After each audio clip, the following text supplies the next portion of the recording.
अछामको एउटा सानो गाउँ जहाँका पहाडहरू बिहानको घामसँगै सुनौला देखिन्थे। त्यही गाउँकी एकजना जेहेन्दार छोरी थिइन्, चन्द्रा। चन्द्रा केवल 18 वर्षकी थिइन्, तर उनका सपनाहरू ती पहाडहरूभन्दा पनि अग्ला थिए। उनी गाउँको सरकारी स्कुलमा सबैभन्दा धेरै अङ्क ल्याउने विद्यार्थी थिइन्। उनी भन्थिन्, म पढेर यो गाउँको स्वास्थ्य चौकीमा डाक्टर भएर आउँछु अनि कुनै पनि आमाले उपचार नपाएर मर्नु पर्दैन। उनको हातमा सधैँ किताब हुन्थ्यो र आँखामा एउटा चमक। वैशाख महिनाको समय थियो, चारैतिर लालीगुराँस ढकमक्क फुलेका थिए। चन्द्राको कक्षा 12 को अन्तिम परीक्षा सुरु हुन 2 दिन मात्र बाँकी थियो। उनी दिन रात आफ्नो कोठामा बसेर मेहनत गरिरहेकी थिइन्। तर ठ्याक्कै त्यही समयमा प्रकृतिको एउटा सामान्य चक्र, महिनावारी, उनको जीवनको सबैभन्दा ठूलो अवरोध बनेर आइदियो।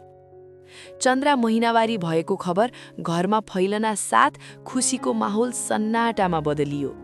उनको घरका ठूला मान्छेहरू र समाजका जान्ने सुन्नेहरूले तुरुन्तै फैसला सुनाए। अब चन्द्रा घरभित्र बस्न पाउँदिनन्, देउता रिसाउँछन्, कुलको नाश हुन्छ। चन्द्राले रुँदै आफ्नी आमालाई बिन्ती गरिन्, आमा, बाहिर धेरै जाडो छ, मलाई एक्लै बस्न डर लाग्छ। मेरो परीक्षा छ आमा, म यही घरको एउटा कुनामा बसेर पढ्छु, म केही छुन्न।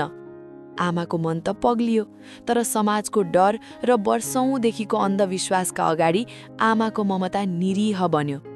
आमाले गहभरि आँसु पार्दै भनिन्, छोरी, यो हाम्रो रीत हो, हामीले मान्नै पर्छ। 5 दिनको त कुरा हो नि, त्यसपछि सबै ठिक हुन्छ। साँझ पर्नै लाग्दा चन्द्रालाई एउटा जुत्रो कम्बल र उनको किताब थमाएर गाउँभन्दा अलि पर रहेको एउटा पुरानो भत्किन लागेको छाउपडी गोठमा पठाइयो। त्यो रात पहाडमा ठूलो असिना पानी पर्यो। चिसो सिरेटो गोठका ढुङ्गाका कापबाट भित्र पसिरहेको थियो। चन्द्राले डरले काप्दै गोठको सानो काठको ढोका भित्रबाट लगाइन्। त्यो गोठ यति सानो थियो कि त्यहाँ राम्रोसँग खुट्टा तन्काएर सुत्न पनि मिल्दैन थियो। झ्याल नभएको त्यो अँध्यारो कोठामा चन्द्राले एउटा सानो मैनबत्ती बालिन् र आफ्नो किताब खोलिन्। जाडो यति बढ्यो कि उनका हातहरू काप्न थाले र उनले अक्षर ठम्याउन सकिनन्।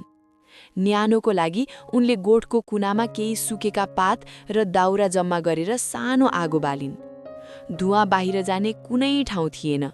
बिस्तारै कोठाभित्र अक्सिजन कम हुँदै गयो र विषालु ग्यास कार्बन मोनोक्साइड भरिन थाल्यो। चन्द्रालाई बिस्तारै निन्द्रा लाग्न थाल्यो। उनलाई थाहा थिएन कि त्यो निन्द्रा होइन, बरु कालको बोलाहट थियो। उनले एकपटक सास फेर्न सङ्घर्ष गरिन्, ढोकासम्म पुग्न खोजिन्, तर उनको शरीर यति कमजोर भइसकेको थियो कि उनी भुइँमा ढलिन्। भोलिपल्ट बिहानै आमा तातो पानी र रोटी लिएर गोठतिर दौडिन्। छोरी, उठ, आज त तेरो परीक्षा छ, ढिलो होला, आमाले बाहिरबाट बोलाइन्। तर भित्रबाट कुनै जवाफ आएन। आमाको मनमा चिसो पस्यो। उनले छिमेकीहरूलाई बोलाइन्।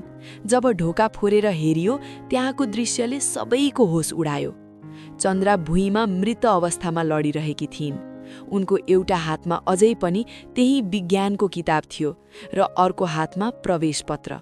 उनले परीक्षा त दिन पाइनन्, तर यो समाजको अमानवीय परीक्षामा उनी हारिन्। गाउँलेहरूले अझै पनि भने, देउता लागेर मरी। तर सत्य यो थियो कि चन्द्रालाई देउताले होइन, मानिसको चेतनाको अन्धकारले मारेको थियो। एउटा डाक्टर बन्ने सपना बोकेकी छोरी केवल एउटा अन्धविश्वासको गोठभित्र खरानी भइन्।